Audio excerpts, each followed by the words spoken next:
Yeah, you are on. Thank you. If you find that I've gone off the air for a bit, just carry on regardless. I'll be hopping over to the other room. So, starting. Soon after he won the Nobel Prize for Literature in 2006, Orhan Pamuk was asked, "Why do you write?" "There are several reasons," he said. "I want to retrieve the tender smiles of childhood when the adults all applauded when I wrote or painted something. It was also the urge to be alone in a room," he says with typical, a sense of humor that he has. And he maintains that literature keeps the child in you alive. So good day to all of you who've come to this gathering of book lovers. Gives me great pleasure to welcome you all across the puddles and ponds, the longitudes, to explore one of the most mysterious of novels written about identity by one of the finest writers of the last century, and dare I add this one, the Nobel laureate for literature, Orhan Pamuk, Turkey's national treasure. I'm Dr. Julie Mehta, and on behalf of the Bengal Club, its president, Mr. Ambarish Dasgupta, the chair of the library subcommittee of our club, Dr. Shondeep Chatterjee, it's wonderful to open this proceedings to the illustrious gathering of our members, scholars, literati, and guests who are going to discuss Pamuk's novel, The White Castle.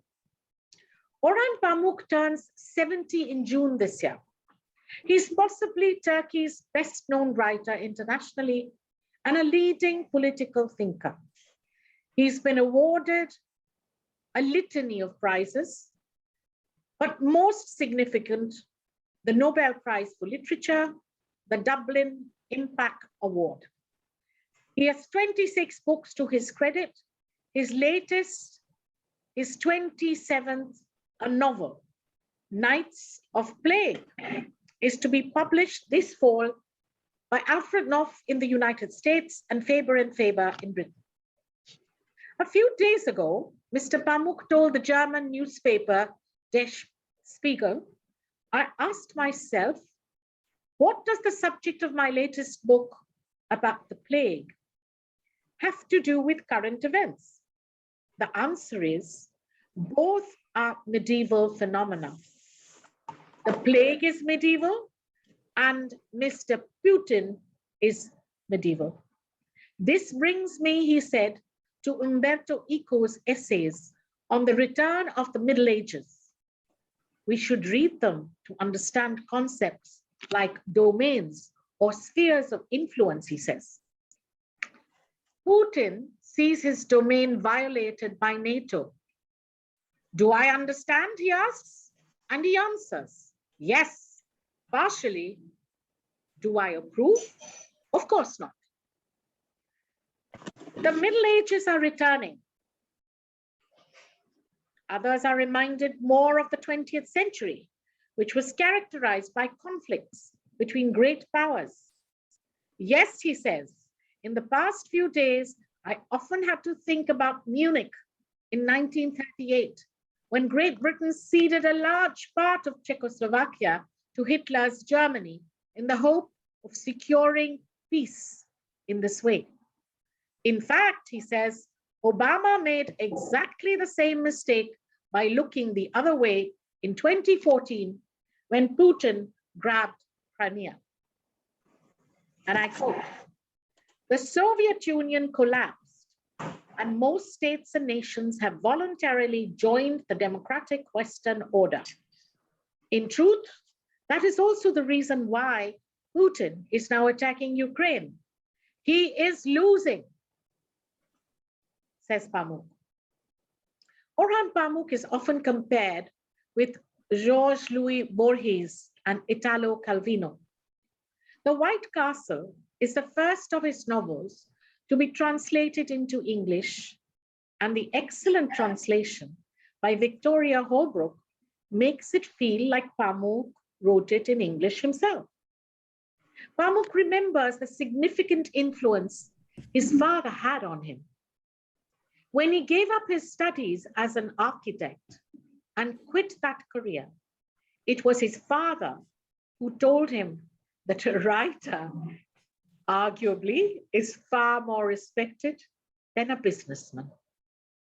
And his father left him a suitcase full of his writings when he was a young man in Paris. That drove the engine of Pamuk's overwhelming desire to become a writer. What's a little known fact is that his mother, who was far more pragmatic, was not very sure that becoming a writer would keep her son's mind and body together. The White Castle has been called a fable of identity, a postmodern tale that explores the opaque, muddy gullies of Cartesian self-consciousness.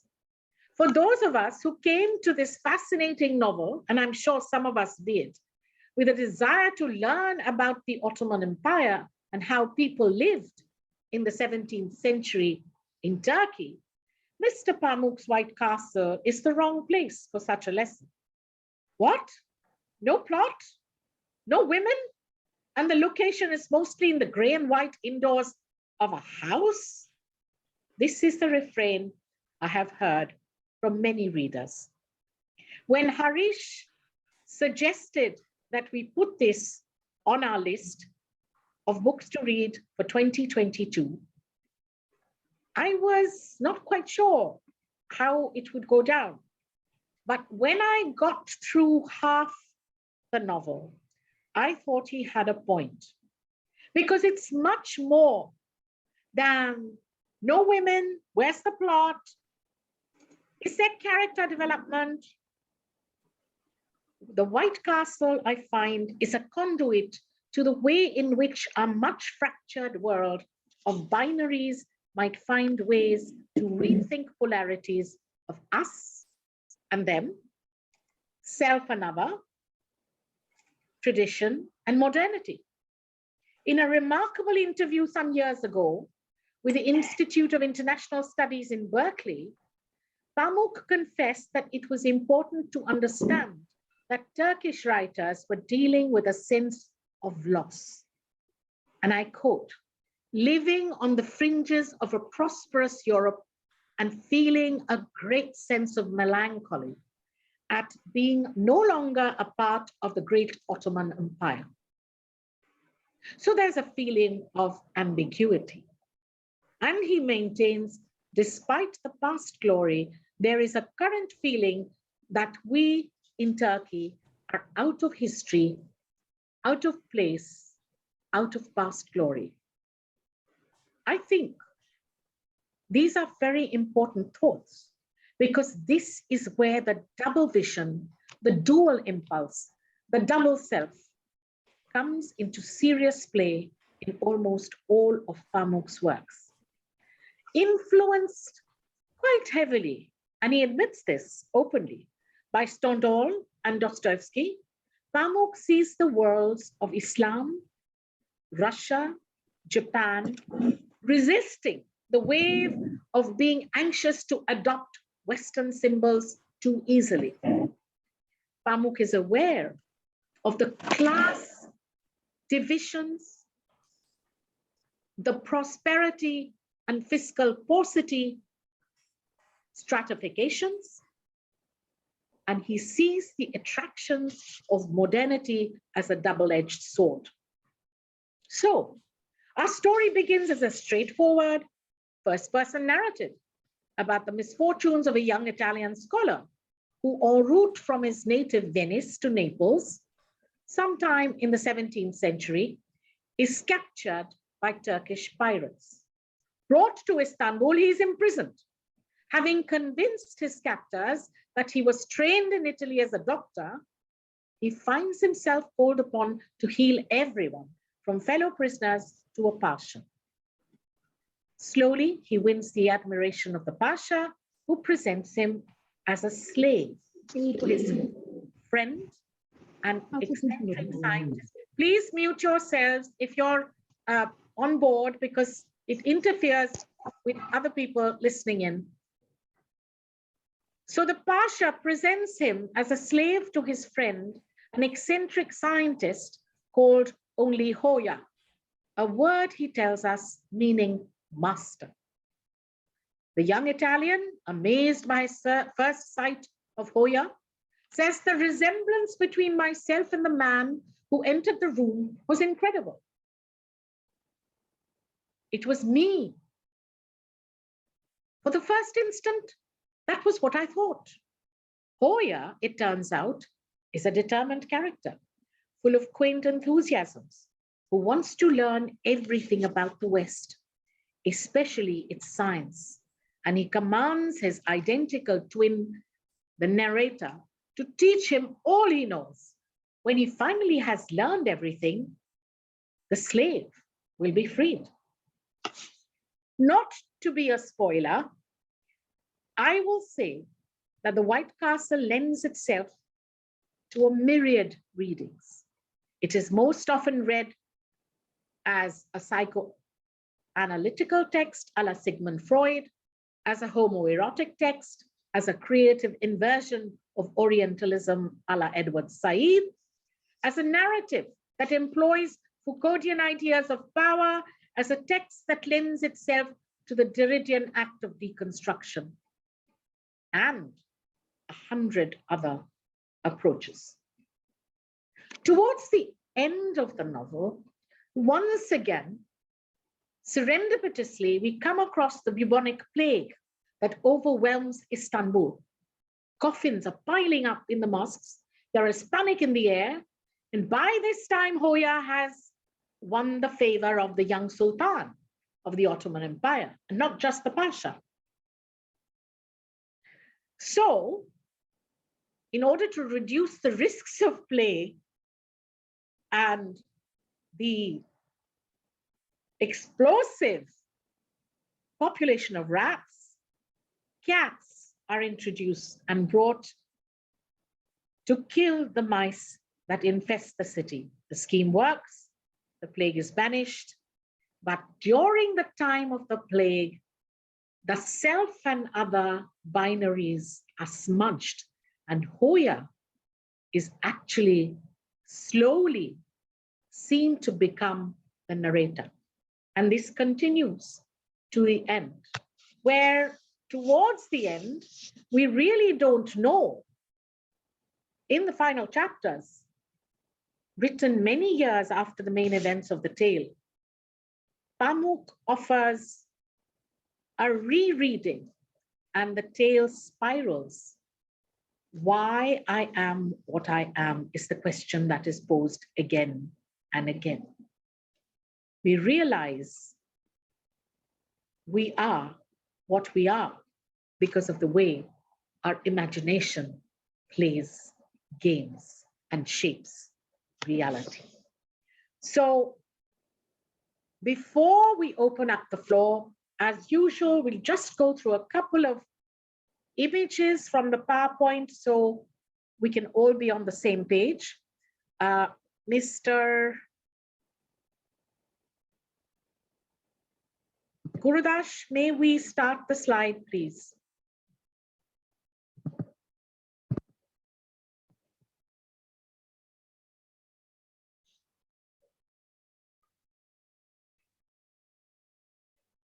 Gurudash, are you there, dear? Great, okay. Thank you so much. So the Kafkaesque White Castle is a flight of the imagination. And I quote, when I say that it was at the top of a hill, its towers streaming with flags were caught by the faint red glow of the setting sun. And it was white, purest white and beautiful. So the question is, what does this castle represent? Is it truth itself that, like the castle, remains unreachable? We are left asking that question, almost echoing what Hoya and the narrator are asking each other. So 26 books to his credit. Latest, as I said, the 27th book, a novel called The Nights of Plague, is to be published this year. Next, please. And his books have been translated into 63 languages, including Georgian, Malayan, Czech, Danish, Japanese, Catalan, English, German, French, and a whole heap of others.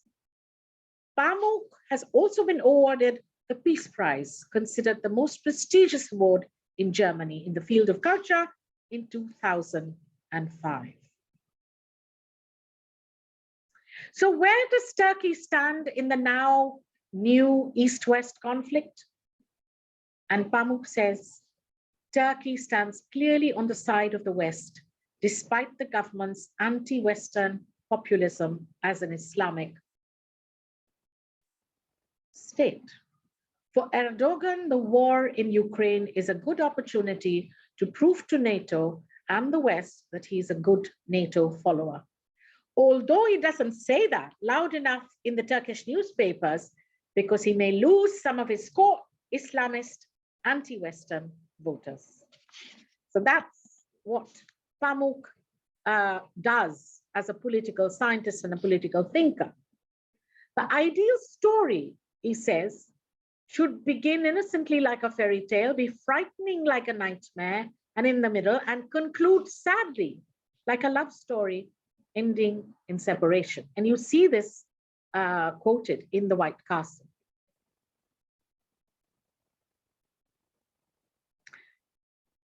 Pamuk says that we should search for the strange and surprising in the world, not within ourselves.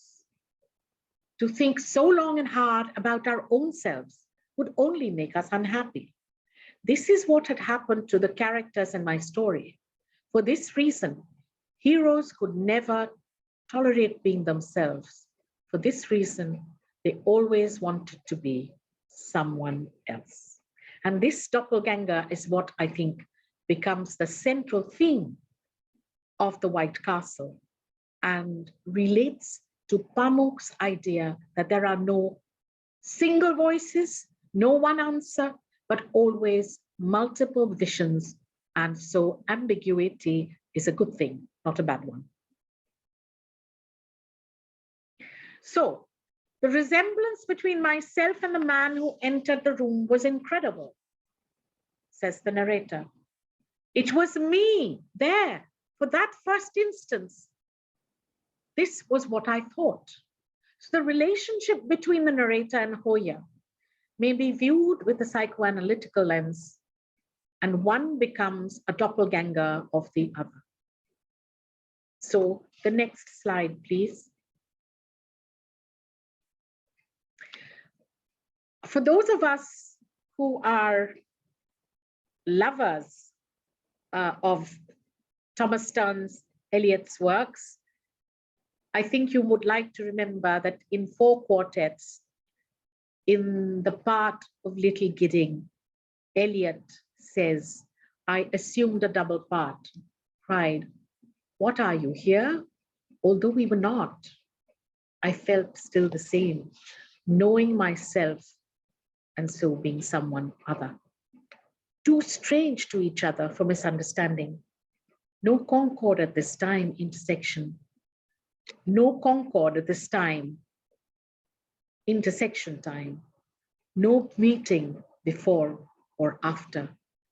But the idea of the double part, knowing myself and so being someone other. I think a lot of writers at points in time, points in history, poets, novelists, dramatists, such as, and I'm thinking of Edward Bond in his play Saved, horrendous situation of England just after the Second World War. So I think this will appeal the idea of how war and the pandemic and the marauding, the murderous effects on the planet speak to people who are historians amongst us. And I know Dr. Roma Bhattacharya, Dr. Harish Mehta, These are people who would be interested in probably unpackaging this idea a little bit more. Yes, Purdash, next one, dear. So the question, why I am what I am, comes back again and again and asks the reader what constitutes a human being.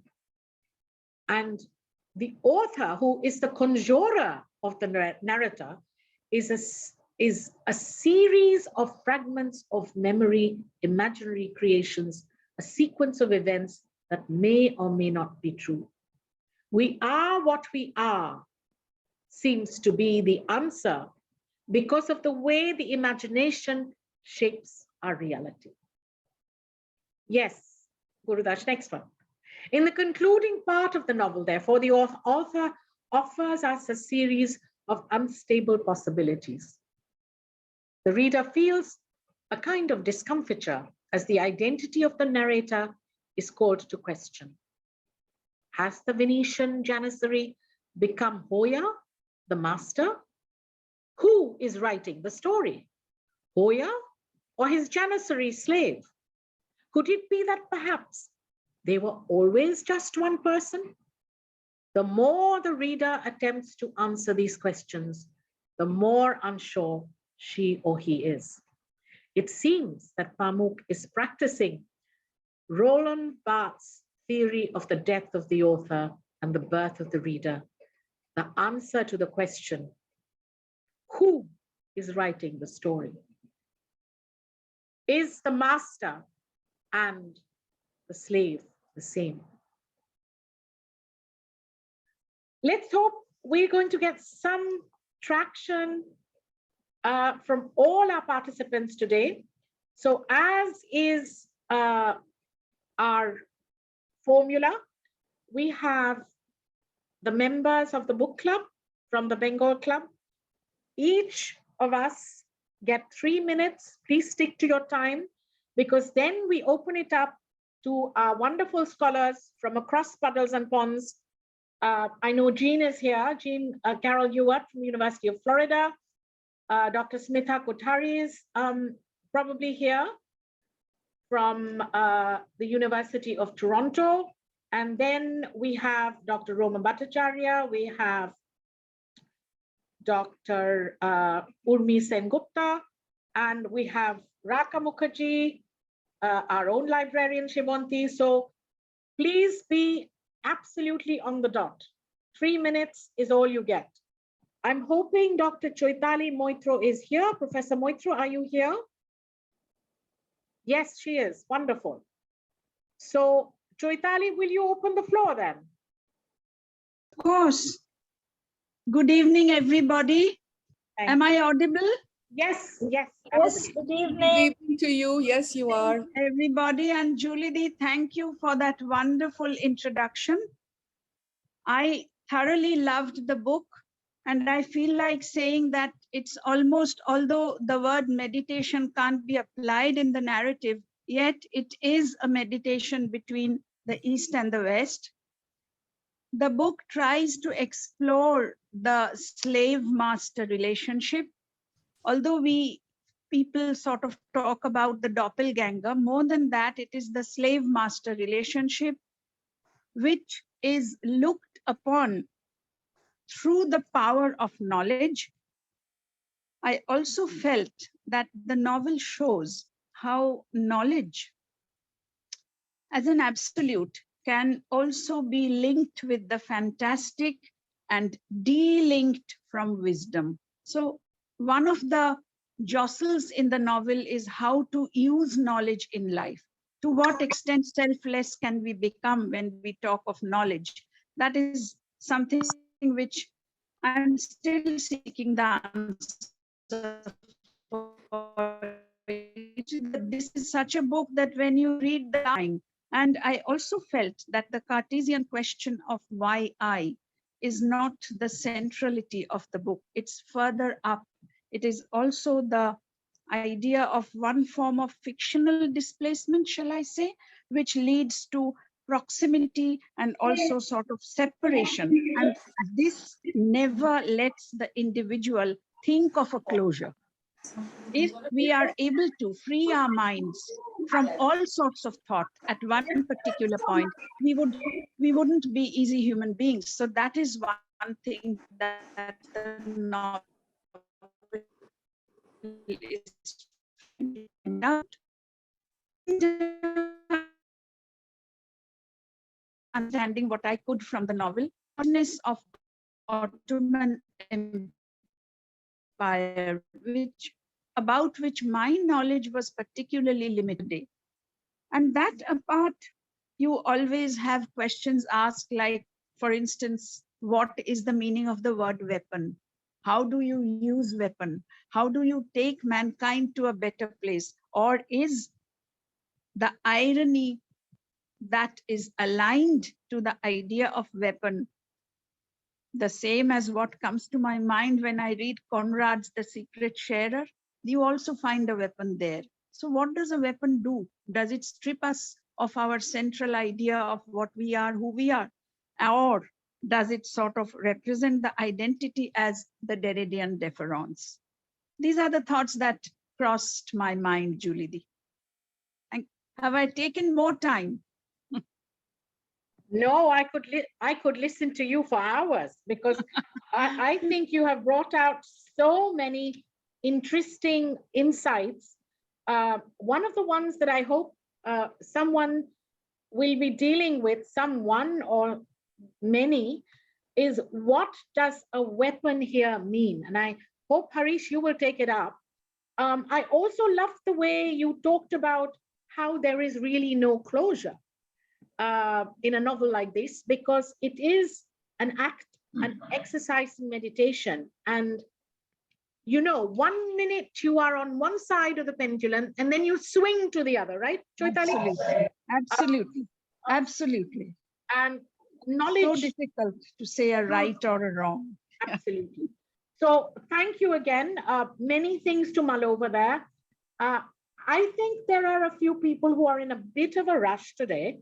So I have had to arrange our lineup for the members. So let Dr. Aparna Kastagir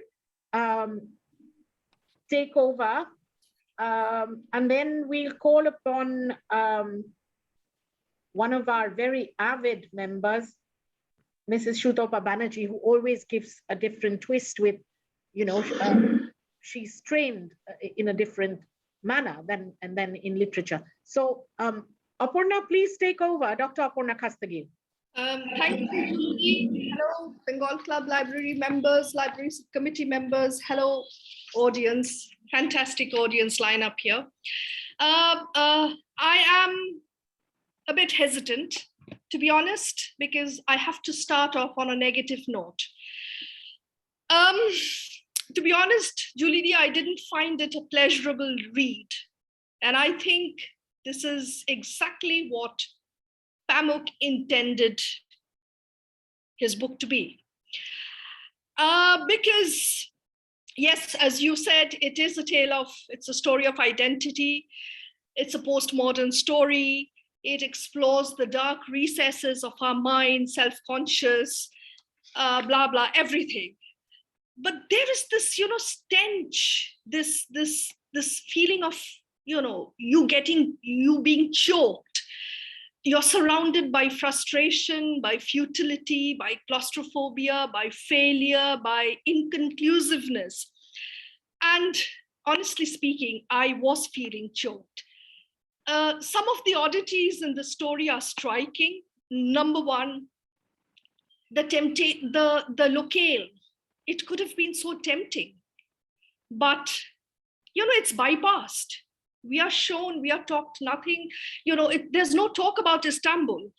Rather, we are taken into the mind game of the slave and his doppelganger. There could have been more on the East-West dichotomy, as you pointed out, but there again, we face a block, because it's this mind game which is more overpowering than this East-West dichotomy. And what is a little bit more surprising is, if I might be permitted to say, you see in many of Pamuk's novel, there is always this dichotomy between the East and the West. Here in this novel, there is a dismissive attitude towards everything which is represented by the East. All the branches of science. You see, we have a Turkish scholar here. He's the best of the best, the bestest, if I might use the word. He is so close to the Sultan, only second to the Pasha. But yet he doesn't have the basic knowledge of Ptolemy. And yet Ptolemy is introduced to the European world through Muslims. It's written in Arabic. And yet this man doesn't have the basic knowledge of what Ptolemy is all about. He said he thinks that there is something object between the moon and the earth. And it's very silly. And the other thing is, so here on the one hand, we see the supremacy of the West, but on the other hand, which is more frightening, is when we come towards the close of the novel, the slave loses his identity. If you turn to page 102, 103, there's this, he says that my mind has long accepted that my mother has died. My fiancé is no more, is lost to me forever. She must be married and settled somewhere else. And I no longer see myself as living in Venice, but, in Istanbul. And I feel as if my family lives there. This is a very frightening thought. I mean, at least I felt, there was something very uncomfortable about the feeling. And he thinks one of the reasons why the master, Oya, is treating him with contempt is because he knows that he has lost the sense of belongingness. And at one point of time, he even says that I love my master. He says, I love that false exhilaration which he has, his never-ending plans, and to have the Sultan in the palm of his hands. All these I find very, very uncomfortable to deal with. And to end, I will say that, Julie Dee, for once, I am not too happy. I'm a bit annoyed with you for making me go through this novel because, as I say, it is compelling read, of course, but unpleasant nonetheless. Aparna, I totally understand where you're coming from because you're not the first person who's come back and told me this. You'll hear a few other people, I'm sure, who will agree with you. I love the way you brought out the idea that you were expecting an Edward Saadian kind of treatment, and as I did too, in this particular novel. But I have one thing where I will go back to your first sentence. This is what Pamuk, as a writer, probably wanted us to feel, a certain sense of discomfort with our identity. And the way that we all make ourselves so entrenched, as if we are carved in stone, Aparna. Although we talk about globalism all the time, and you would understand because, you're a scholar of literature, and it's so interdisciplinary now that on the one hand, one side of our mouth, we talk about globalism, and on the other side of our mouth, we are so diffident, we are so reserved about accepting the other. So what you said today is on point on there's a spectrum of views which I think makes this book club. We always encourage that. And although people such as Choitali, myself, a couple of others you will find are very, proactive about Pamuk's book, the reason I wanted to throw it out there because Aparna, all the books that we studied, explored in this book club, this is a very different book. And it is, as you say, it throws off the reader a little bit. So I thought how we would deal with it. And I'm so pleased that you come out and, with all your candor and good support, you've said what bothers you about the book. Wonderful. So let's have Harish, the historian, Dr. Harish Mehta, who taught this novel and who is a specialist in the area of the Janissary, the Ottomans and the Crusades, how they interacted. And let's see what he has to say. Harish, my request to you only is that you please stick to 3 minutes, my dear. Thank you so much. Thank you, Aparna. Thank you, Julie, and good evening, everybody.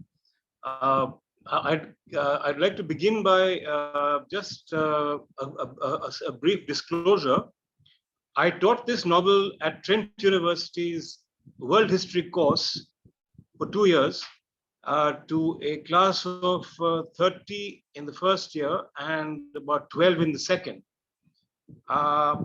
The numbers fell because most of them ran away after reading the novel. I'm just joking.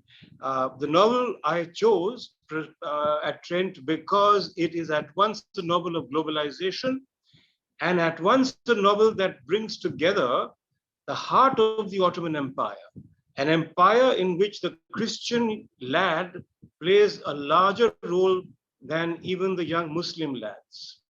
The success of the Ottoman Empire, and especially of the Sultan's own private military, the elite Janissary Corps, lay with the young Christian soldiers who were captured by the Ottoman victorious armies on their excursions and invasions of the Balkans, Hungary, parts of Italy. And so these Christian boys were brought in. They were suitably turned into Muslim boys. They had to embrace the Quran. But the important thing here is, from a historical perspective, that the slave ownership of the Ottoman Empire was extremely enlightened. Slaves were only slave in name. In effect, once they embraced the Quran, they became free men, freer than even the Roman Empire. So a boy, depending on his physical abilities or his mental abilities, would then join the military or the administrative services, becoming a doctor or lawyer, or a person in the administrative services, the economic service, the monetary service. So slaves would then go on to become very wealthy. They owned villas. Some even became governors of the far-flung provinces that the Ottoman empires had to hold on to because of the great distance between Constantinople, Istanbul, and those distant territories. They couldn't physically maintain a presence of Muslim rulers. So some of the victorious Christians were made governors of the distant provinces. Well, this is all part of Ottoman history. The uniqueness of this novel is that it juxtaposes and it brings into play the relationship between the slave keeper and the slave owner. And it does so in very interesting ways. So the young Janissary, the Janissary Corps, the word for these Christian soldiers was Janissary. They become so powerful towards the fag end of the Ottoman Empire that they become a thorn in the side of the Sultan. They become disobedient, unruly, hard to control. And so a point arises when the Sultan has to get rid of them, and so he bombs them. He bombs their barracks at night when they're asleep. Well, that's just a part of history. So my students, not all of them liked the novel, but they all thought that it was a novel of globalization. They all had a point of view on the novel. And what they found the most interesting was how the two characters eventually become indistinguishable. The slave from the slave owner. And the whole point of that ambiguity of those two personalities merging the way they do, it could be what? It could just be that I think it underlines very clearly what Pamuk underlines is that the Christian boy becomes undistinguishable or unrecognizable from the mainstream Muslim boy. Now the reason why they brought the Christians in is because the Sultan had a great mistrust of his own brothers, who he always suspected would kill him, would plot behind his back. And so he went into battle surrounded with his battalions of the elite Janissary Corps, consisting entirely of Muslims. This is not to suggest that there were consisting entirely of Christians, the Janissary Corps. This is not to suggest that there were no Muslims in the Ottoman armies. There were, but they were separate units. So with that, I shall yield the floor to the gentleman from Alipur, or the lady from Alipur. Thank you so much, Harish. That was excellent. I loved the way you used the two words towards the end of the novel. They become indistinguishable, and the idea of ambiguity. And Pamuk has always highlighted, undergirded, hammered in the point that it is multicultural globalization which is sutured to the idea of ambiguity. There is no one voice, that there is a multiplicity in the thought, and that is why I think the historical context that you've given us is so important. And the fact, I'm quite amused with the fact always that the Sultan couldn't trust his own Turkish army as much as he felt he could trust the newly recruited Christians.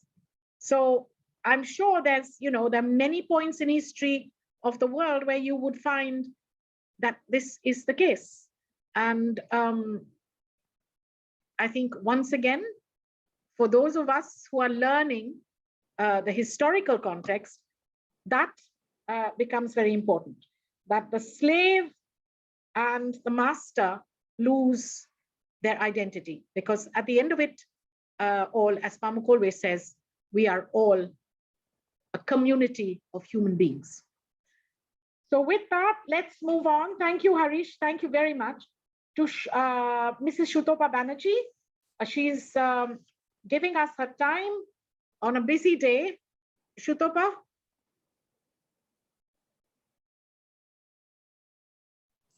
Thank you so much, Judy. Not As at all. always, a great pleasure listening to you and to the people who spoke, including Harish. I just listened intently, imbibing and trying to understand the history of the time.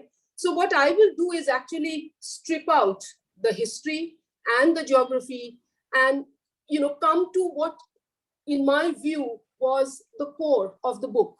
And to me, that's a fascinating subject because it's something that I study, research, and do work in, which is identity and the human mind. So while it is a multi-layered book, as Julie said, which could be read in many different ways, I'll come to that part, and which is a fascinating part, because ultimately the whole story is about the trials and tribulations that two individuals in a room go through, and their frustrations and everything around that.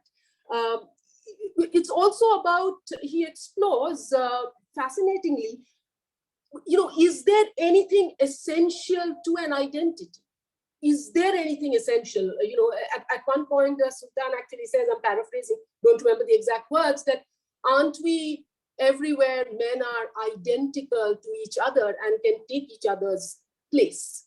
And then, the whole sort of the latter part of the book, where they go into very brutal experiments to find out why are we the way we are through experimentation.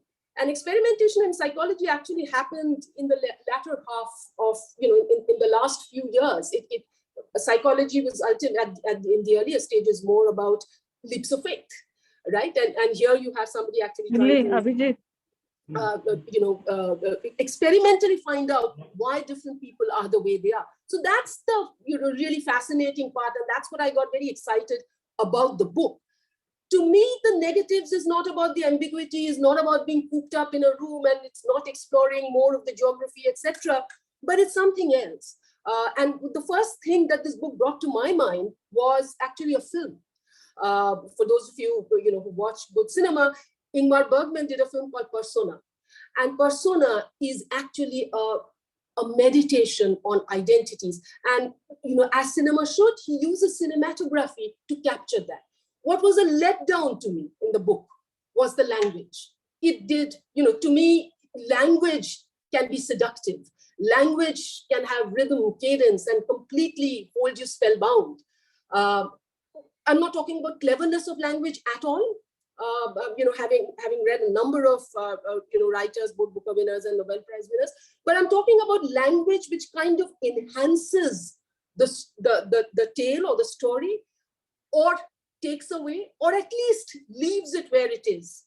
To me, the language, was labored, didn't add to it. It took away rather than it added anything. So to me, and to me, language is what makes a literary work of, fiction great. So to me, while I found the subject fascinating, and one could go on and on about the nuances that he explores, the language to me was a major letdown. I'll stop there. Fantastic, fantastic. And I was going to bring this up later. I just want to read you, Shutapa, the last 4 lines in this book, which is the only redeeming factor when it comes to his use of beautiful description. Further back, he saw a sparrow perched on the edge of a well. Remember that? Yes, absolutely. Among the olive and cherry trees, a swing tied with long ropes to a high branch of a walnut tree swayed slightly in a barely perceptible breeze. You're muted, you're muted, you're muted, you're muted. Yeah, so, when I read that, Julie, I was so happy because I was actually, getting a little frustrated while I was going through the book, and I said, such a fascinating subject and the language. And when I read that last bit, I said, he knows it all.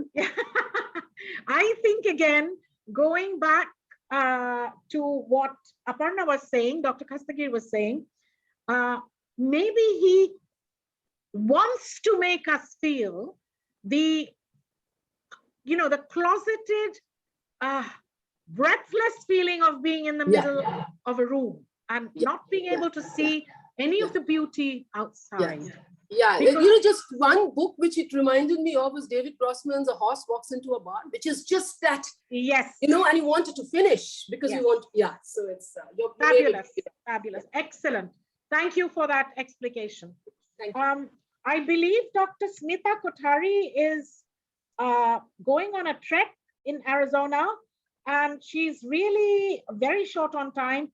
So I'm going to break a rule here and allow our guests to just come in very quickly and give her views. Smita is a part of our extended family at the Bengal Club Book Club. Smita, are you there? Yes, Julie, thank you so much for that introduction. To the speakers who have thus far spoken, bits of which I agree with. I have to take what Aparna said at the very start, the discomfiture that the novel brings. And I think I wrote to you while I was maybe 30 pages into the novel, and I'm thinking, this is a tough slog. It's like the author being too clever to make you feel this discomfort. And that discomfort never left you. So right to the end, I mean, I was reading till about 11 last night and I had to get up at 5 to be here at 5:30 for this meeting. I have to say,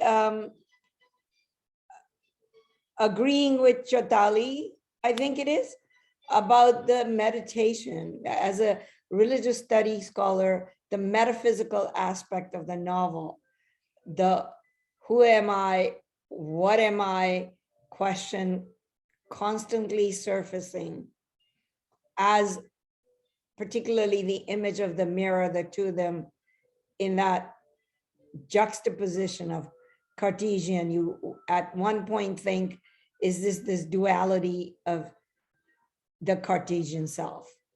And I have to say, you've covered it pretty much all, Julie.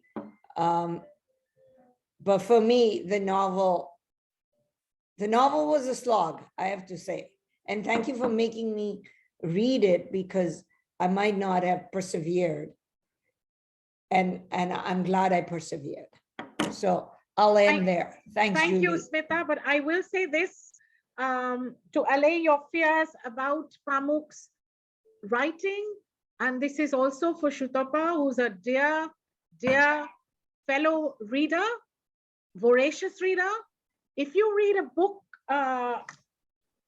like Istanbul, where he talks about his life, or the Museum of Innocence, it is all so lyrical that halfway through this book, I kept asking Harish, Orhan Pamuk, the same man? Yes. So maybe it's his way to make the reader jump out of his skin. I can't see any other explanation. But all that you've said reverberates, and I think makes a lot of sense to think about. I'd like to move on to... And sorry, Julie, I just wanted to say, nice meeting you here, Sutapa, and putting a face to it. Sutapa's daughter is in Toronto, whom I've just met once, and then I've been in Arizona for a fairly long time, but we will connect. Thanks, Julie, for that introduction. Lovely meeting you. Lovely. Wonderful. Okay, so may I call on Professor, Dean, a diva of literature, a poet, and someone I've always looked up to, Dr. Shangjukta Dasgupta. Please, Shangjukta Di, come.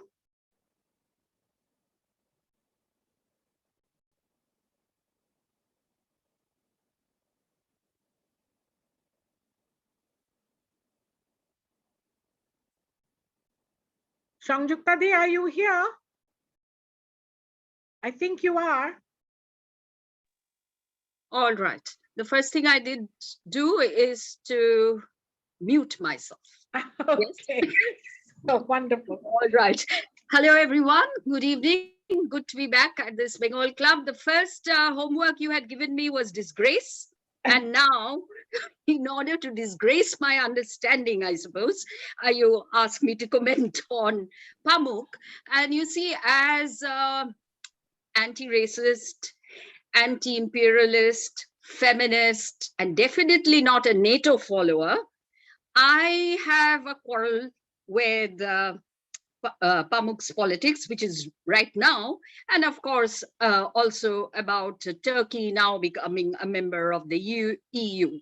And also very pointedly, I think, which a question that you've been asking everybody, Julie, is about the weapon.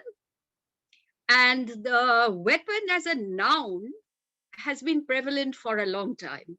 The weapon as adjective, weaponizing, is the contribution of globalization.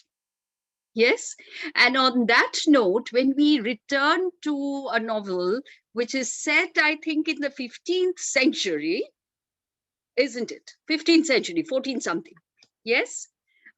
We are looking at historically a period where I suppose you think in terms of all the doppelganger novels which have been written and which have also emphasized on this sort of juxtaposition of physical resemblances and also the contradictions and the paradoxes of identity. In this case, which is why Harish called it a novel of globalization, is that this is not about this sort of a clash. It is more about bringing together. It's a replacement, but replacement of what? We need to really look at in terms of problematizing who is the slave and who is the master.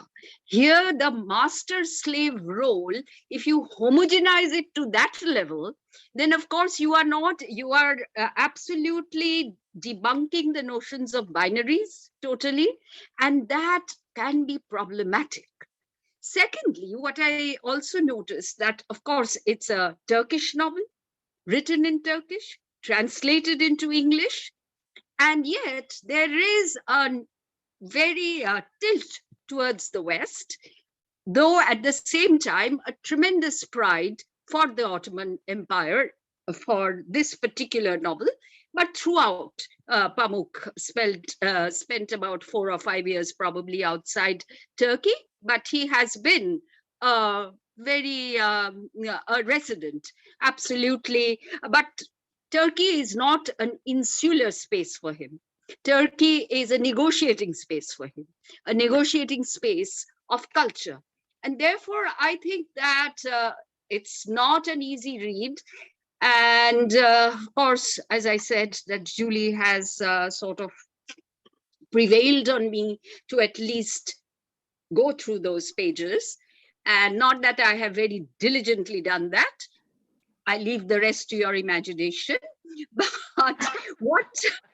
what I felt about the novel is that there is reflection, refraction, mirror image, fragmentation, and the formulaic trope of the physically identical persons, some related and many unrelated. We can go back to our folklores. You can go back to something as funny like a comedy of errors. You can go to the picture of the Dorian Gray.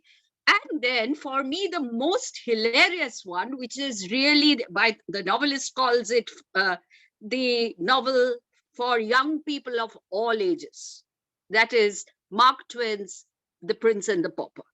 And that again is set in the 14th or 15th century. Yes, Mark Twain does not address the issues of the prince and the pauper. What is the prince and the pauper? The slave and the master. Yes, of the haves and the have-nots, the oppressed and the dominant. And therefore, I think this is a fascinating novel which addresses those issues, but in terms of its homogenization of diversity, I am not too happy about that part. And I leave it there. Thank you. Thank you, Shangjitade. I think what you've done is a very interesting twist to the take about the doppelganger, and it has gone beyond that in your perception. What I find that I pick up from you, and I'll be thinking about it, and trying to see where you are coming from really, is the connections you make with world literature. You know, that in all our folklores, in all our legends, in all our mythologies, sometimes this is why I think this novel is called metafiction. And it takes me back to something, Shangjitade, that you suggested, but in my introduction, I should have mentioned it, but I didn't. And that is, if you look at the beginning of the novel, you have this archive, in which this manuscript of the Foreign Archive attached to the government office in Gebze, and you don't know who the writer is. There again, you have the doppelganger. Is it Faruk Darvinoglu, or is it the sister that he dedicates this book to? The real person, Nilgun Darvinoglu, A Loving Sister, 1961 to 1980. So I think, you know, there's a lot going on that you point to, which is under the surface, almost subcutaneous, and he's a very clever writer. Absolutely. Very clever. Drives us mad, actually. Look at the title of his latest book, the forthcoming one. Absolutely timely. Zizek couldn't have done better. Yes, Zizek couldn't have done that. Thank you so very much. Thank you. Mr. Vivek Krishna, we would love to hear your opinion. Vivek is a very astute reader of books, and he is on the Bengal Club book committee. Are you here, Vivek? Yeah, very much so, Julie. Great. Go for it. And a very good evening to you, and thank you very much. I'm a little awed by the quality of scholarship and knowledge that has already been shared by you and by all the contributors so far. I think mine is going to be rather shallow in comparison. However, let me Vivek, you're never shallow. You can say anything else self-effacing about you, but you've stood the test for the last 15 months. You're one of the best we have. Go ahead. Thanks, Julie. So let me just launch into it and not take up more time. Right. It was with a great sense of anticipation that I looked forward to reading The White Castle, with the memory of Elif Shafak's writing still echoing in my mind. And I have to admit that I found Parmak's offering a difficult read, and I did not truly enjoy the journey, which I have shared with you, Julie, and I see so many of the others have too. A decade after Turkey ended up on the losing side in the First World War, in 1928, the Perso-Arabic script, in use for centuries as the main writing system in the Ottoman Empire, was replaced by the Latin alphabet.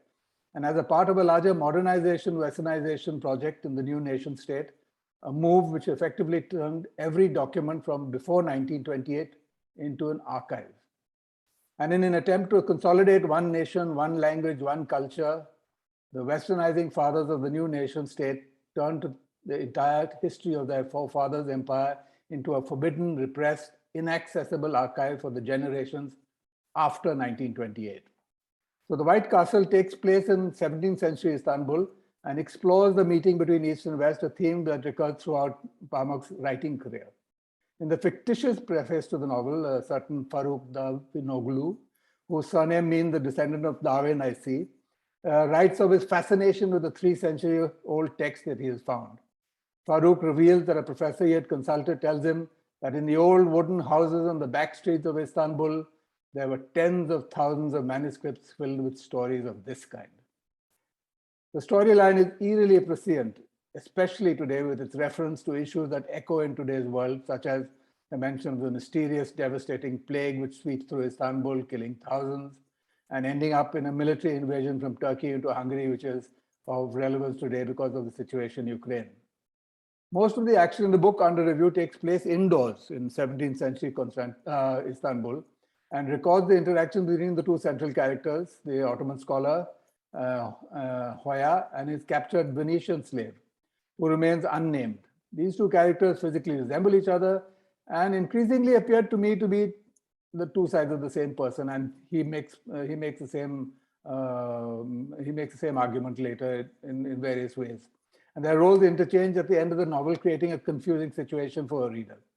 In a novel in which each figure mistrusts and simultaneously learns from the other, the novel blends into two identities, that of the Turk and the Christian, the master and the slave, the teacher and the pupil, East and West. The White Castle also introduces a deeper, more personal interest, one that infects his works of fiction and non-fiction alike. The relationship between dreams and reality, memory and imagination.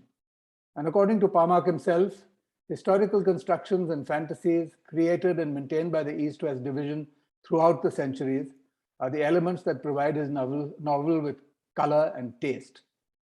Parmak spoke in a US Library of Congress Conversation series in 2010, where his writing craft is succinctly described thus. Like a magician, he describes a people and a nation struggling between worlds, between old and new, between East and West, between Asia and Europe, between fundamentalism, tolerance, and globalization, between the strange and the familiar. My own dissatisfaction with the book, like several others before me, is relating to the fact that there isn't an engaging storyline, and the spinal cord of the book is essentially cerebral. There was little space for the author to use lyrical descriptions of the background, and I really didn't get a feel of Istanbul or of Turkey, as most of the action takes place in one room in the form of conversations between the split personalities of the two protagonists. Hoya's house was a small, oppressive, and unattractive. The entrance was on a crooked street, muddied by a dirty stream flowing from some source I was never able to discover. Inside there was almost no furniture, but every time I entered the house, I felt pressed in and overcome by a queer feeling of distress. And the final image of an old man looking out through a window to his garden, remembering is a sad image, a suggestion that our memories are only what we make of them, of the narratives we tell ourselves. These are what ultimately provide us with meaning, regardless of whether they are true or not. Thank you. Vivek, spot on, as usual. Loved your point about the prescient, the plague, the war, all very topical, appropriate, relatable to us as readers. Loved your historical context of how language was replaced by Latin, the Turkish language, and that really does make a huge, it creates a lot of rancor, a lot of trauma in the identity of a people. And we see that in all the Sri Lankan novelists who are writing now. I liked your point about how you have a score to settle with Pamuk on the dissatisfaction you felt on no plot, no storyline. All these are very well supported by your reading, your historical contextual examples, and your textual engagement. Thank you very much, Vivek. Short, to the point, crisp. Thank you very much. We have to run with it now. Anju, take over there, and then Dr. Paromita Mukherjee and Urmi Shom. That finishes our members, and we have to move on to our guests. So Anju, go for it, listening. Thank you, Julie, and good evening to all the members who've been here and those who have spoken. I think it's really been an exercise in educating oneself on different aspects of the book. To be very honest, when I started the book, I didn't know where to go from there because it was a very, very slow start. I was reading it, it's like I have to do kind of a thing. But as the book progressed, I think I realized that I'm stepping into a very luminous world, which was of wisdom, of different kinds of thought-provoking issues. I think the most intense and thought-provoking question is that of an identity. I also found it was a philosophical treatise, and there's a deep and extended psychological analysis. Since I deal with psychology and counseling, so I really identified with many things which were spoken about by the author. I could also see a little Camus and a little Alif Shafak scattered here and there. It's a very curious interplay of identities. There's a replacement identity, there's a shuffled identity, there is a confused identity, there's a merging of the identities, So it was a very curious interplay to see how different people become different things on and off. To my mind, this shuffling identities could also be, this is my interpretation, it could be cultural. One culture trying to, influence the other culture. It could be individuals, one trying to influence the other. It could be contradictions within our own selves, one thought trying to predominate the other. It could also be the kind of a conflict and a replacement of identities by the survivor and the Ottoman oppressor, the slave and the master relationship. There is a kind of a duality which is prevalent throughout the book. And it is also the duality between darkness and light, between movement and stillness. I could feel that. And a sense of, like a speaker before me said, there's a sense of metaphysical, there's an undercurrent of metaphysical narrative which runs throughout. And I would like to quote the much oft quoted, the resemblance, I'm quoting from the book, quote, "The resemblance between myself and the man who entered the room was incredible. It was me there," unquote.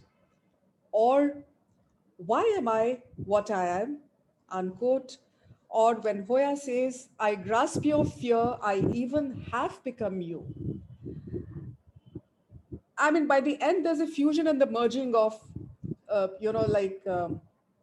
the East and the West in a way, if I can use that metaphor.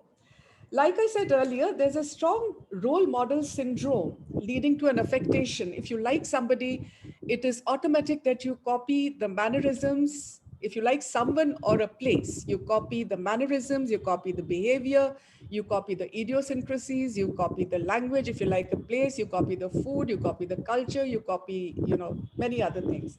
So the eastern of Turkey comes under the influence of the West, and the West also copies some appealing aspects of the culture. And we have two important metaphysical figures who convey the meaning to us. There is always a constant interplay of I and you, him and I, that kind of a thing. By the end of the book, I was wondering, that could there have been a different way for the writer to write the book?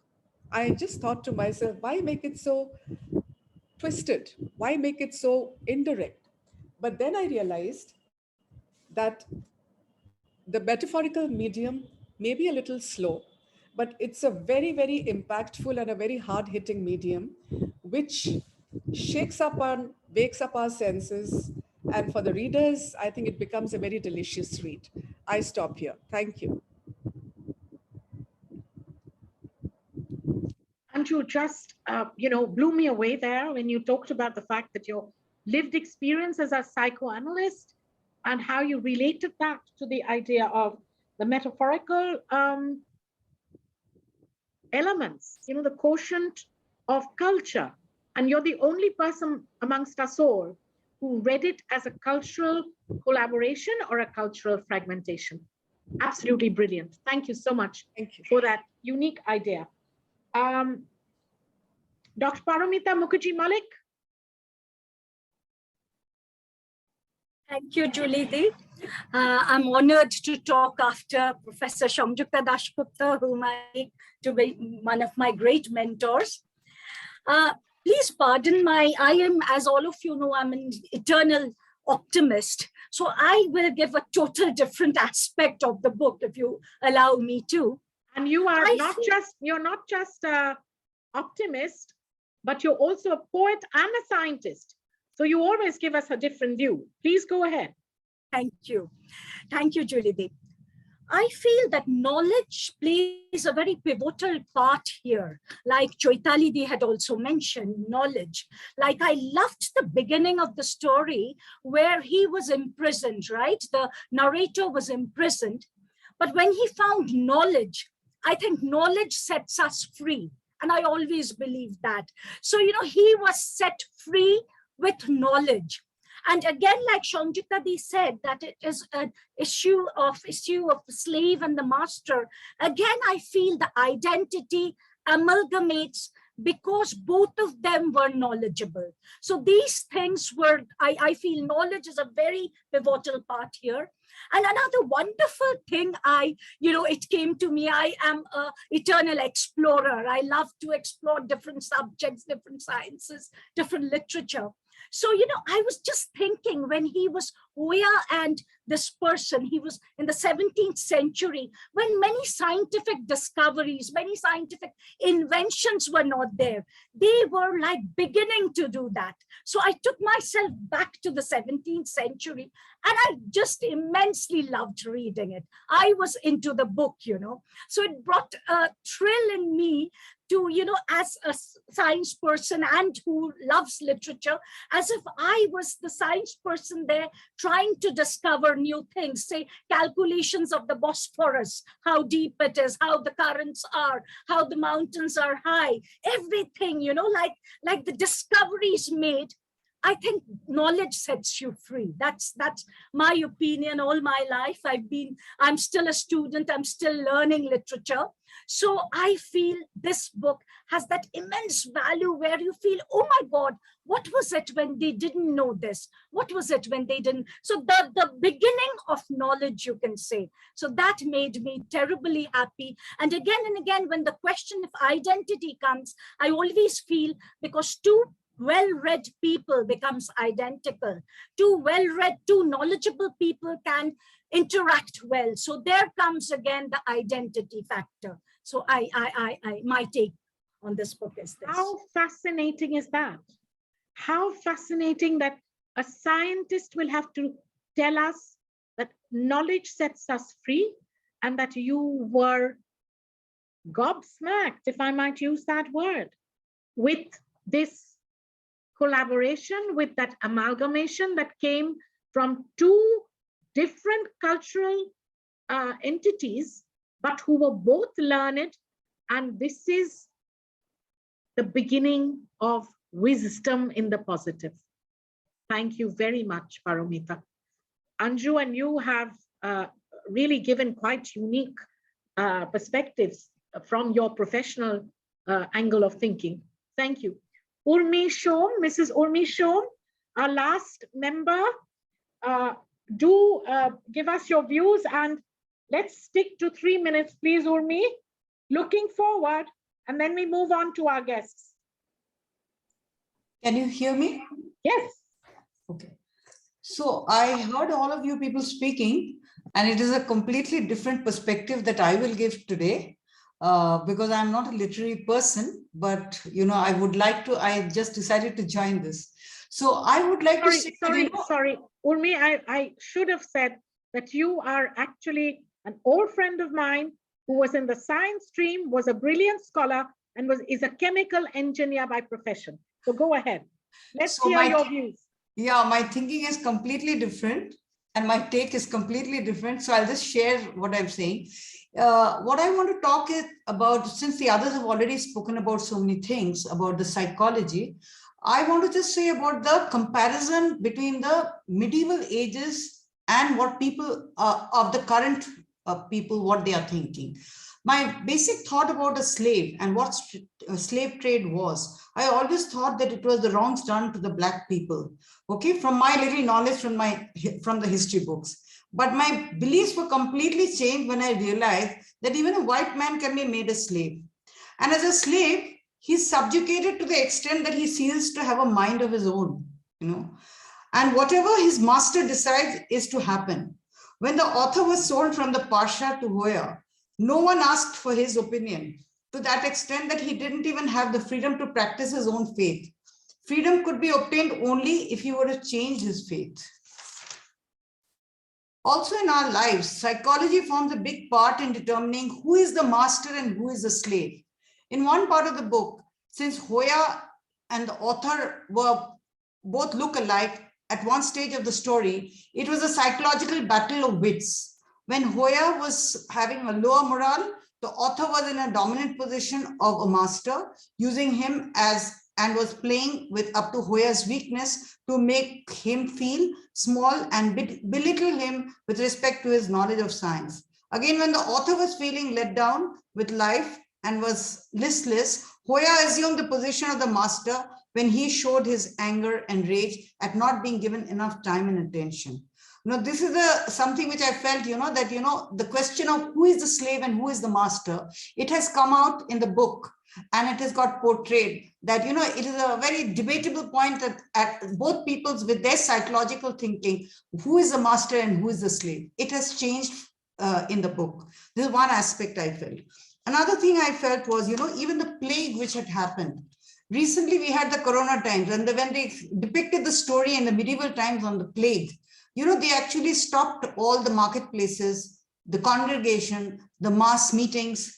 And even in the Corona times, we actually went and did the same things. And amongst the people, even at that time, there were resentment to the restrictions imposed, even at that time and even now, despite the knowledge of the outbreak of an epidemic. Some people were even being callous about not taking enough precautions to prevent the spread of the infections, even in those days. That is portrayed in the story by Hoya, when he touched the infectious blob below his navel in front of the mirror, and again wanted to touch the author, saying that they would die together as both of them feared death. So even recently during the peak Corona times, not all, but quite a number of them behaved irresponsibly, to my opinion, by not taking adequate precaution against the spread of epidemic, because in their own mind, they were not convinced about how lethal the disease was over here. So this is again the thing, that time and age hasn't changed, even from the medieval time and now. Human instincts have remained the same. One more point I'd like to talk about is, as a sovereign, the leadership now, the sovereign around him, he always had a coterie of people whom he would take his suggestions from, and then he would instinctively take his decision. He's always more knowledgeable and intelligent compared to the others. If we see the leadership in today's world, the same thing is happening. You know, they all have an inner circle of advisors who give their recommendations. And then what happens is they actually come back and give the suggestion, but finally the person who's the boss, he actually takes a call as to what will be his decision on the strategy that he would take that would enhance his own business. So this is again another thing which I found, which was, you know, so relevant, and what was getting practiced in the medieval times is still continuing. So my own conclusion was basic traits of mankind hardly change with time and age. A completely different thought. Perfect. And I think it's so well taken, because this idea of the esoteric coterie surrounding the leadership, and the idea that it is still the decision of the Pasha, doesn't matter who is recommending what, in a more nuanced, in a more wise way. It is finally the leader who takes the call, sometimes for the worse. Thank you, Urmi. So moving on to our celebrity guests today, I will call first Dr. Jean Carol Dewatt, who has been so patiently with us. And Jean, go for it, from the University of Florida. Thank you very much, Julie. I'm going to stay with the people who are saying they didn't warm to this book. I really like Orhan Pamuk, but this is the first one I've read that I really did not care for. Politically, I didn't care for it. Stylistically, I didn't care for it. But having said that, I taught secondary school for 17 years. And when my students said that they did not like a book, and of course I chose those books, I would say to them, consider whether the fault is in yourself or in this Nobel Prize winning author, because other people have appreciated this book. So what I want to say briefly is that I really appreciated being here today and hearing the people who did like the book and appreciated the book and learned from the book, because I tried and I struggled. And I did better at the end, and I went back and read reviews from knowledgeable people. I warmed to it more after I started reading people who understood Turkish culture much better than I do. But it has been a pleasure to be here for the last hour and just hearing people reflect on it, because it's deepened my knowledge. I don't feel that I have very much to add.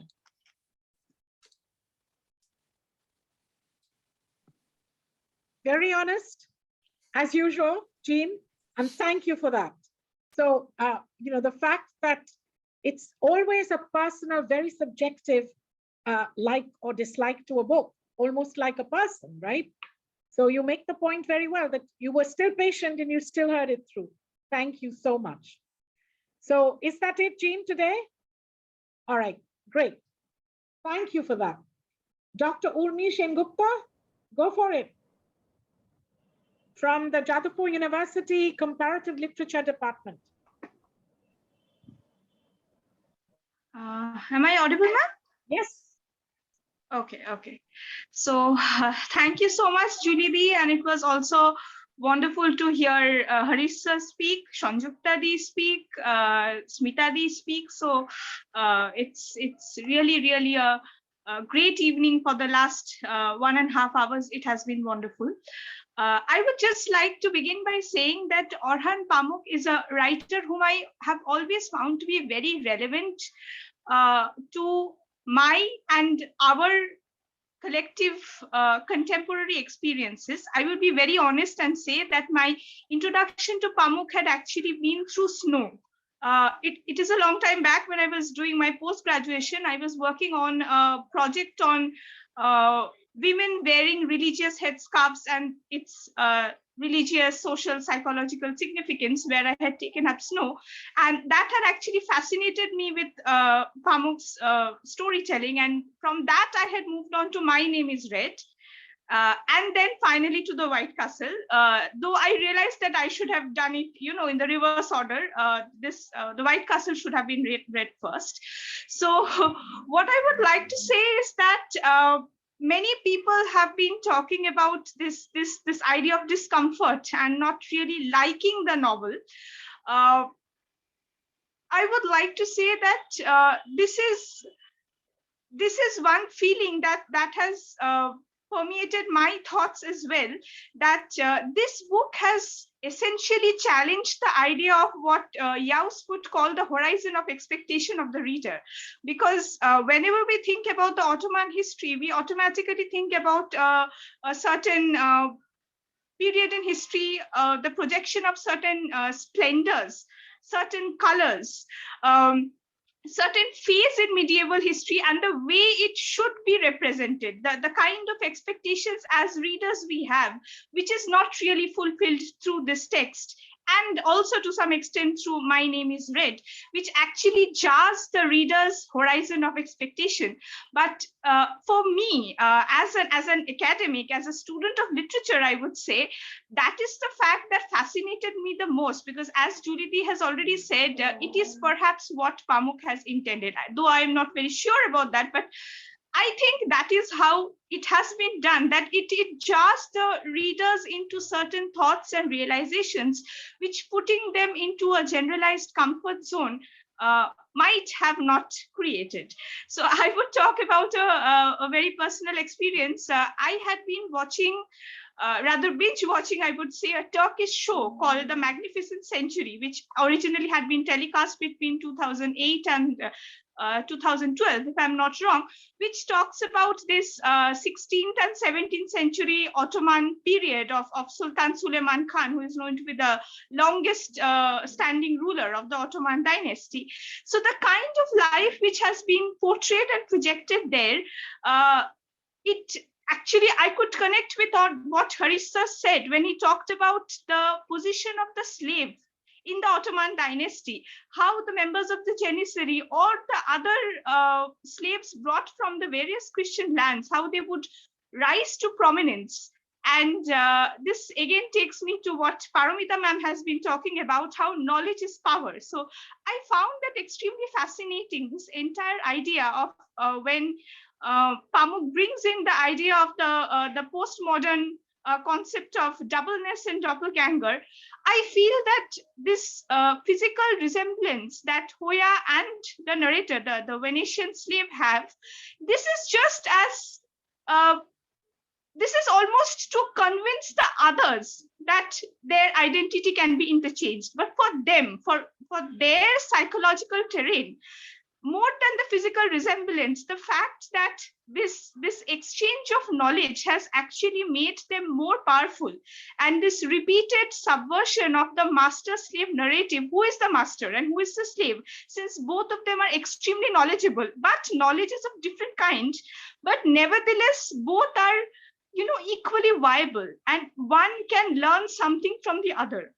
So this discourse that Pamuk is creating also has a backdrop in his general disillusionment about the Turkish Republican nationalism, which was in vogue, particularly in that time. And as I can understand, this text was written immediately after the 1980s coup happened. So the point that Vivek sir was actually mentioning, the way in which the Ottoman Empire and whatever it signified was pushed to the background as the quote unquote not modern, the traditional, and nothing lay in there. So this attempt to resurrect the Ottoman history is basically not about highlighting the history, but actually using it as an allegory to talk about how different cultures would come together at that time, and a mutual place of, I wouldn't use the word tolerance, but a place of understanding each other, of understanding the viability of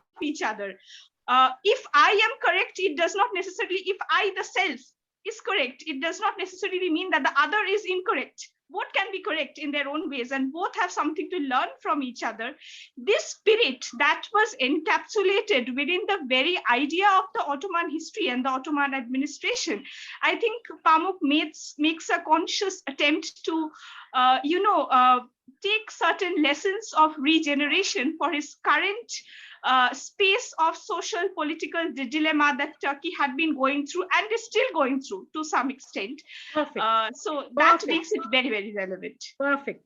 And I love the way that Thank you, ma'am. You're so welcome. It's so fascinating the way you invoke Roland Barthes' idea of the death of the author with the birth of the reader, because once he's written it so open and so not closured, it's really open to so many interpretations.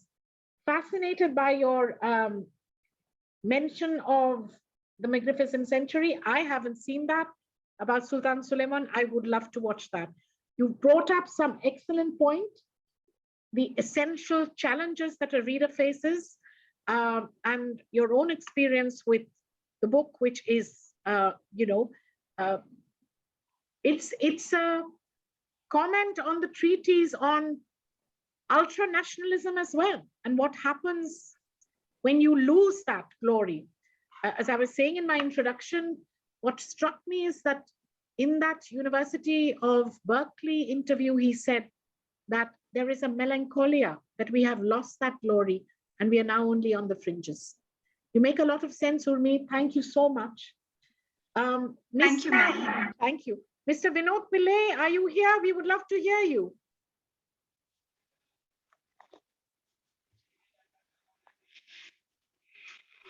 Yes, Julie, I'm here. Hi. Hi. Good evening to all. I'll quickly go through some of the points that struck me. First of all, I found, that what Dr. Sutapa Banerjee was talking about in terms of this reminding her of Bergman's persona, I think it strongly resonated with me. And the other thing about the language too, because I felt for whatever reason, the language doesn't, it's not a very easy flow or easy, the way it's written. It doesn't, you always feel there's something, slightly jarring in between. That's what I felt. Now, this book is very difficult to, for one to conclude and say that this is about, what is it about? And there are many devices in the book. In fact, in the last chapter, I found this interesting, that the narrator tells the reader that page 153, I'm quoting from there, when Evelia asked if I too had amazing tales like this, I thought I'd really surprise him and invited him and his servants to stay the night. I had a story that would delight him about two men who had exchanged lives.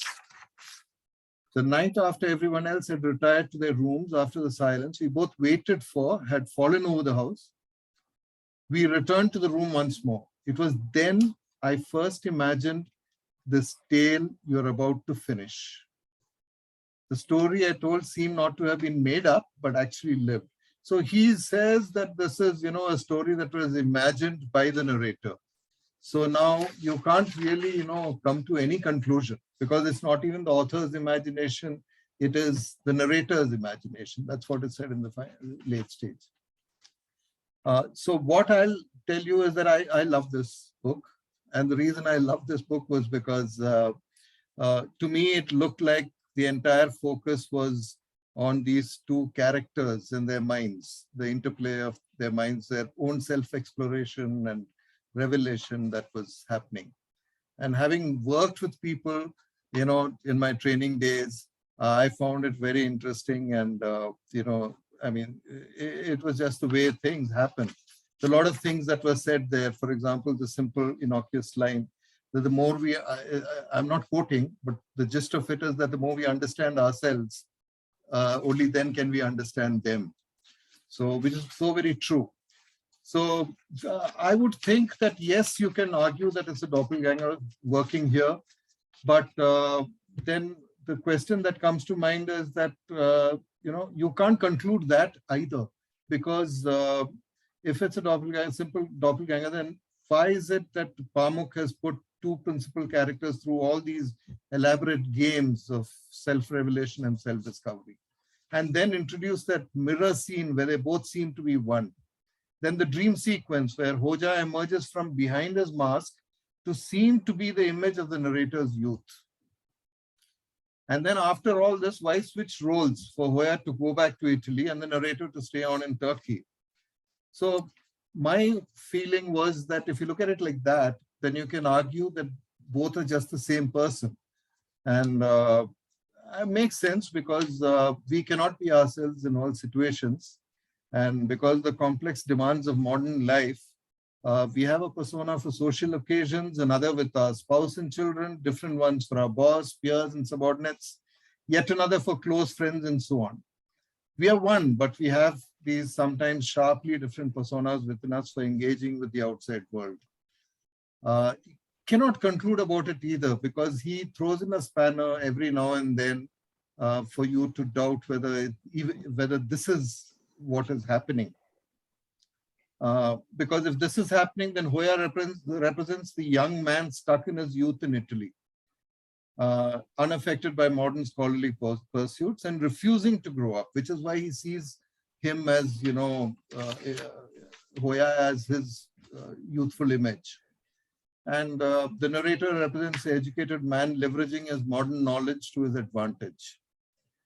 Now, this is one point. The other point that I found interesting is the significance of the White Castle. There I found, you know, that because the title is the White Castle, obviously it is of significance. At least that's what the author is trying to do. And the way it's been described as pure white, it seemed to me that it's at the, you know, it's at the summit. And finally, what happens is that this weapon that has been made, this incredible weapon, it fails. It doesn't, you know, and therefore Hoya is in trouble there. I think it would represent, you know, it would represent the summit of all human existence, which is truth or self-realization. And what he's trying, what I saw there is, Hoya was a big pretender. He had a lot of faith in this machine and kept talking about it. But finally, you know, it didn't work. So it looks as though as a pretender, you can go thus far, but not, you know, reach the summit. You're bound to, you know, fail. Absolutely. I think, you know, that's a very interesting and important point. And I just want to, you know, add to what you're saying, the question you asked. So why did he do this? Are we the same, or are we the two sides of the same coin, or are we different people who are similar in our thoughts? And he answers this in a wonderful way. In an interview that he gave in Berkeley, he says, and I quote, Pamuk says, "What lessons does the 20th century hold for the present? I think it's about understanding what motivates others, be it Putin or Erdogan, and then still defending your own values, values such as freedom of expression, democracy, and human rights." I would like to say thank you, Vinod. You brought out a very interesting point. Is it two sides of the same coin, or are these two different coins that look the same?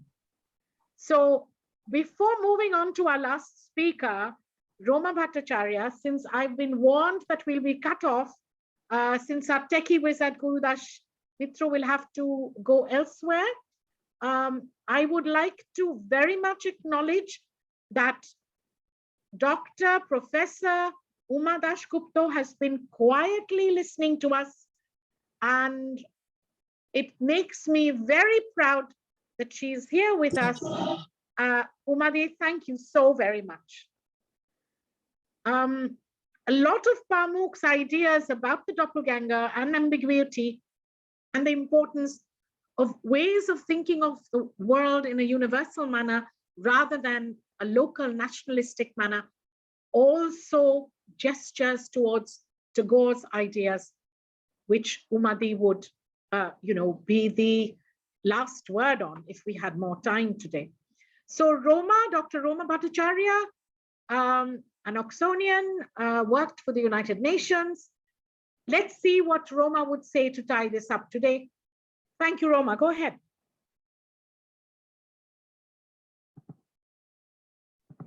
Can you hear me? Can you hear me? Okay.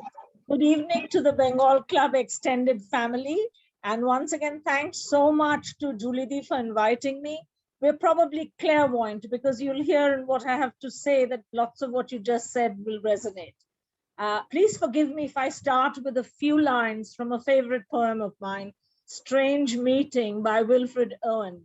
It seemed that out of battle, as I probed them, one sprang up and stared with piteous. Sorry, somebody is speaking. Could you please mute your phone?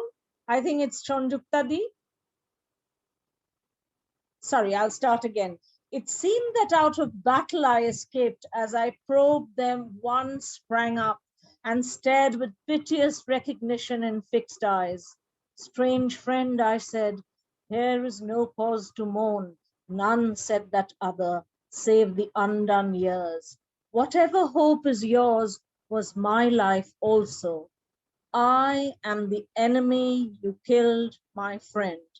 In an unforgettable poetic moment, the soldier encounters his doppelganger, the enemy almost a mirror of himself.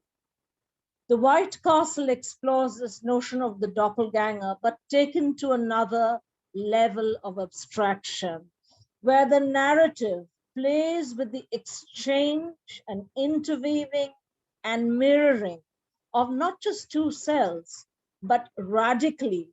Civilizations are transposed. In Hoja's interrogation of the villagers and the captured, we have the shadow of the Inquisition.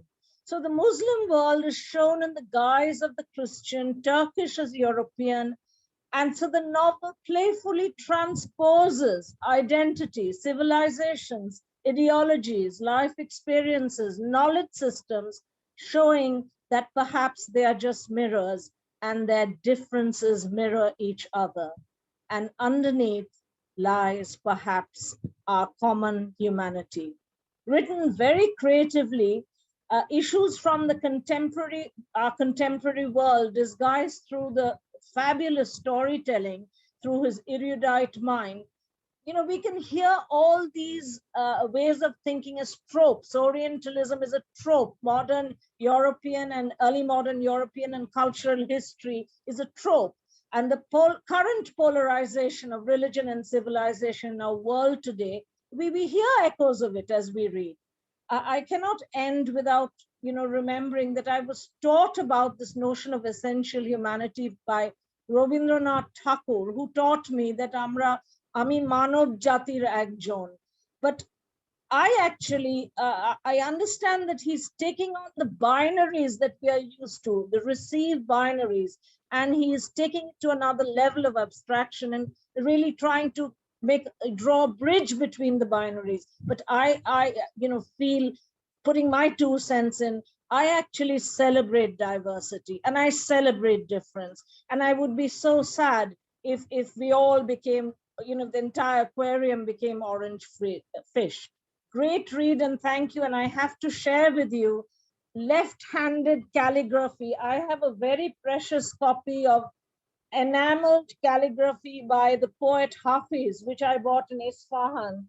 And I just don't know if y'all can see it, but this is the world that has been so suppressed by the Anglo-Saxon world, the art, the literature, the philosophy. And anybody who's a medieval historian will know that a lot of what is European intellectual history is actually assimilated from Arabic history, etc. Thank you so much to all of you.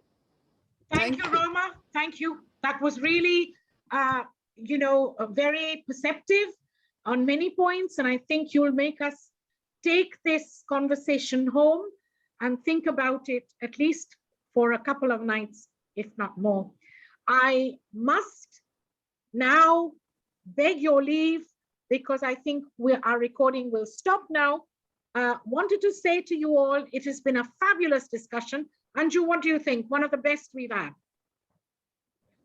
I think it's been one of the best, one of the most meaningful, well participated, highly interactive, and a very joyful evening and a very good session. I enjoyed, and each one had a different take. There was duality, there was existentialism, there was metaphysical aspect, there were many things woven into one. I think it was exhilarating as an evening. Thank you, everybody. And thank you to you, Julie. Thank you. Next time we have Ramesh Gunasekara, the Booker Prize nominee, and his book Reef on the 30th of April. And lo and behold, Ramesh has agreed to be in conversation with me. and take your questions from the floor. So see you on the 30th of April. Thank you, Gurudash. Thank you, so much. Sevanti. Thank you for a scintillating